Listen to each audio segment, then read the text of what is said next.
여러분 이번 시간에는요 우리가 이제 주소를 한번 보도록 그렇게 하겠습니다. 주소라고 하는 것이 뭐냐 이런 말이죠. 그래서 우리나라는요 주소라고 하는 것에 대해서 주민등록 신고지, 주민등록 등록지를 주소로 보는 것이 아니고 우리나라에서 주소라고 하는 것은 생활의 근거가 되는 것을 주소라고 하는 것이에요. 그래서 이제 우리가 보면 그 주소를 정하는 기준이라고 83쪽에 나와 있죠. 그 주소를 정하는 기준을 보면 1번이요 보면 형식주의와 실질주의인데 우리나라는요 실질주의다 이렇게 얘기해요. 그래서 3번만 보면 돼요. 우리 민법에서는 생활의 근거가 되는 곳 이것을 주소라고 해서 실질주의 이렇게 하고 있어요. 그 다음에 이제 단일주의하고 복수주의인데 우리나라는요 주소는 여러 곳을 둘 수가 있어요. 그래서 우리는 그것을 복수주의다 이렇게 얘기하죠. 그래서 3번에 보면 우리 민법은 복수주의 딱 그것만 알면 돼요. 그 다음에 3번은요 객관주의와 주관주의. 그런데 우리는 뭐냐면 영국 같은 경우는 뭐냐면 내가 거기에서 거주한다 이걸 종주의 의사라고 하는데 내가 여기서 살겠다 하는 의사가 있어야 되거든요. 그런데 우리나라는 영국과 같은 그런 제도를 두고 있지 않단 말이죠. 그래서 그런 말이 없기 때문에 원칙적으로 해석상 우리는 객관주의다 이렇게 객관주의다 알겠죠? 그래서 3번이 중요해요. 우리 민법은 규정이 없으나 그 말이 중요해요. 그래서 우리나라는 주관주의와 객관주의 중에서 객관주의를 사용하고 있단 말이죠. 객관주의를 사용하고 있는데 우리나라에서는 뭐냐면 이 객관주의라는 것은 법에 나와 있잖아요. 그래서 주소에서는 다른 것은 별로 중요하지 않는데 뭐가 중요하냐면 형식주의, 실질주의 중에서 우리나라는 생활의 근거가 되는 곳 그래서 실질주의를 취하고 있고 두 번째 단일주의와 복수주의에서 복수주의를 취하고 있고 이 두 가지는 민법에 나와 있단 말이죠. 그런데 여기서 보면 객관주의냐 주관주의냐 여기서 우리나라는 객관주의인데 예선 해석상 그렇다는 거지 법조문에 나와 있는 것은 아니다. 알겠죠? 그것만 하나 보시면 돼요. 자, 그 다음에 84쪽을 보면요 민법상의 주소라고 되어 있나요? 그 민법상의 주소면 제18조 제1항을 보면 생활의 근거가 되는 곳 거기를 줄 것이고 이것을 우리는 뭐라 하냐 실질주의다 이렇게 얘기해. 생활의 근거가 되는 곳 이것을 실질주의. 그 다음에 2번에 2항에 주소는 동시에 두 곳 이상 줄 것이고 우린 이것을 복수주의라고 얘기해요. 그래서 우리 민법은 18조 제1항과 2항에서 실질주의와 복수주의를 취하고 있다 이런 말이죠. 알겠죠? 그런데 여기서 보면 객관주의라고 하는 말은 있어요 없어요? 없죠. 그래서 2번에요 맨 끝에 객관주의는 명문으로 규정하고 있지 않다. 그 다음에 주소의 법률적 효과라고 되어 있죠. 이 말이 뭐냐면 우리 민법 조문을 보면 주소지 이런 말이 들어가 있는 곳 그런 법조문이 어디에 있냐 이런 말이죠. 그래서 우리 민법상은 부재와 실종의 표준을 보면 뭐라고 하냐 부재의 자라고 하는 것은 종래의 주소나 거소를 떠나 이렇게 되어 있거든요. 이거 우린 주소 이렇게요. 실종 선고를 받으면요 실종 선고를 받는 종래의 주소지를 중심으로 한 사법상의 법률 행위에 대해서만 이 사람의 권리 능력이 없는 것으로 보거든요. 그러니까 그런 것들을 얘기하는 거죠. 그래서 주소란 말이 쓰여 있는 곳 우리가 채무를 변제하려면 채권자의 주소지에서 알겠죠? 이런 거란 말이죠. 상속은요 피상속인의 주소지에서 이런 거란 말이죠. 그래서 그런 말들이 어디에 들어있냐 이 말이죠. 이것을 우리는 주소의 법률적 효과라고 얘기하는 것이에요. 알겠죠? 그래서 특히 다른 건 뭐라도 여러분요 우리가 지금 민법상 효과 세 가지는 반드시 알고 있어야 되겠죠. 알겠죠? 자, 그 다음에 고소요. 주소를 모르면 고소를 주소로 보죠. 주소를 모르면 주소는 생활의 근거가 되는 것이 주소인데 그것을 모른다? 그러면 고소를 주소로 본다 이런 말이고요.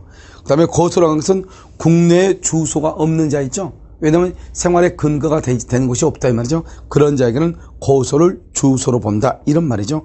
그러면 주소와 고소는요 어느 정도의 차이가 있냐 1번이죠. 고소라는 것은 상당 기간 계속하여 거주하는 장소는 장소인데 아무래도요 장소적 밀접도가 주소보다는 좀 더 약한 거죠. 주소라는 것은 생활의 근거라는 것은 거기에서 의식주를 해결할 수 있는 곳 이런 것을 얘기하는데요. 알겠죠? 자, 그 다음에 2번은요. 2번을 보면 2번 한번 보시고 3번요. 주소가 있음에도 고소를 가질 수가 있고 고소만 가질 수 있는 경우도 있다. 알겠죠? 자, 그 다음에 이 오른쪽에 가주소라고 되어 있죠? 거짓 가짜를 얘기하죠? 거짓말 주소다 이런 말이죠. 그러면 이 가주소로 가는 것은 뭐냐면 어느 행위 딱 거기만 어느 행위 만약에 여러분들이 바캉스를 간다고 해봐요. 그러면 내가 지금요 어떤 바캉스 용품을 내가 주문을 했는데 이 택배가요 오늘 오지 않고 우리가 지금 오늘 떠나야 되는데 새벽에 이게요 저녁쯤에요 도착할 것 같단 말이죠. 그러면 내가 집에서 받으면 안 되잖아요. 바캉스 장소에 가서 그것을 콘도에서 그걸 받아야 되잖아요. 그래서 그 콘도 주소로 알아가지고 우리가 뭐라고 하냐? 그 콘도로 보내달라. 이렇게 주소지를 우리가 이제 알려주면 그 택배회사는 거기 콘도에 있는 그쪽으로 보내주는 거잖아요. 이걸 지금 얘기하는 것이죠. 그래서 우리가 지금 얘기하는 것은 뭐냐면, 뭐를 얘기하냐? 우리가 어느 행위, 그것은 특정한 행위 이런 말이죠. 어느 행위에 있어서 가주소를 정할 때는 그 행위에 관하여 이를 물어본다, 주소로 본다, 이런 말이죠. 그래서 어느 행위, 이것을 얘기하는 것이에요. 무슨 말인지 아시겠죠? 자, 그 다음에요. 그것을 우리는 가주소다, 이렇게 얘기하고요. 그 다음에 가주소는요, 만약에 물건 택배를 받죠? 그러면 그 택배를 받는 범위 내에서만 주소를 보고, 거기에서, 택배를 받게 되면 그 외에 주소로에서의 역할은 하지 못하는 거예요. 그걸 가주소. 그래서 내가 지금 얘기하고자 하는 것은 뭐냐면, 우리 민법 조문에는 주소란 말이 있고, 거소란 말이 있고, 가주소란 말. 세 가지가 있죠. 주소, 거소, 가주소. 세 가지가 있는 것이죠. 그런데 뭐가 없냐면, 현재지라든가, 주민등록지라든가 이런 것은 없단 말이죠. 그 밑으로 보면 주소와 비슷한 개념 이렇게 되어 있는 거잖아요. 거기 보면 여러분 밑에 박스에서 세 번째 칸요. 가족관계 등록기준지 이렇게 되어 있고 주민등록지 이렇게 되어 있잖아요. 주민등록지는요. 2번을 먼저 보세요. 주민등록지는 사실상 주소로 뭐가 된다? 추정될 수는 있다 이런 말이죠. 이것을 주민등록지 이렇게 얘기하죠. 그래서 이건 주민등록지는 주민등록법에 의해서 인정되는 것을 얘기하는 것이고 민법상의 주소지는 아니지만 만약에 특별한 사정이 없으면 주민등록지를 그 사람의 주소지로 추정할 수는 있다 이런 말이고요. 그래서 우리 여기 보면 주민등록지라든가 현재지라든가 잠시 머물러 있는 곳이 있죠. 현재지 이러한 경우는 뭐냐? 우리가 잠깐 여행 가가지고 잠깐 머물러 있는 데 있죠. 이런 것을 우리는 현재지라고 얘기하거든요. 이런 현재지나 이런 것은 여기 법조문에 나와 있는 것이 아니죠. 알겠죠? 그래서 그럼요, 여기까지 하고 잠깐 문제를 한번 보도록 그렇게 하겠습니다. 이런 문제를 어디로 보냐면 108쪽을 한번 봐주세요. 이런 108쪽을 한번 보면 22번이죠. 주소에 관한 설명으로 옳지 않은 것은 1번 주민등록증은 반증이 없는 한 주소로 추정한다. 그래서 108페이지 22번이요. 그럼 맞죠? 자, 2번은요. 주소를 정하거나 변경함에 있어서 정주의 의사. 여러분 정주의 의사를 뭐죠? 주관적이다. 이렇게 주관주의. 우리나라는 주관주의가 아니고 해석상 객관주의다. 이렇게 얘기했죠? 그래서 필요한 것은 아니다. 그 다음에 3번은요. 주소는 동시에 두 곳 이상 둘 수 있죠? 우리 이것을 복수주의다. 18조 2항이죠. 4번은요. 가주소는 특정한 거래 관계에 관하여 주소로서의 기능을 갖는다. 맞는 말이죠? 그래서 어느 행위죠? 어느 행위? 그래서 특정한 거래. 5번은요. 주소는 변제 장소를 정하는 표준이 될 수가 없다. 그렇지 않죠? 그래서 우리는요. 채무를 변제하기 위해서는 채권자의 주소지에서 해야 되는 것이 원칙이요. 우리 이것을 지참채무라고 얘기하는 것인데요. 그래서 22번의 정답은 5번이 된 것이죠. 그래서 주소의 법률적 효과, 즉 상속 개시지, 변제를 정하는 표준, 부조와 실종 이런 것을 우리가 뭐란다? 주소의 법률적 효과다. 이렇게 얘기하죠. 23번은요. 주소는 두 곳 이상 있을 수가 있죠. 복수주의. 법조문에 나와 있죠. 2번 주소는 변제 장소 및 상속 개시지의 기준이 된다. 이것을 주소의 법률적 효과라고 얘기하고 3번 사람은 주소 이외에 거소도 가질 수 있지만 거소만 가질 수는 없다. 이렇게 했는데 우리는요. 거소만 가질 수 있는 것이죠. 그 다음에 4번요. 주소는 사람과 장소의 관계를 전제로 하는 것이고 물건이 있었던 장소는 주소가 아니다. 5번은 당사자가 거래와 관련된 장소를 가주소로 선정을 하죠. 그 거래 안에 이게 중요하죠. 아까 말했죠.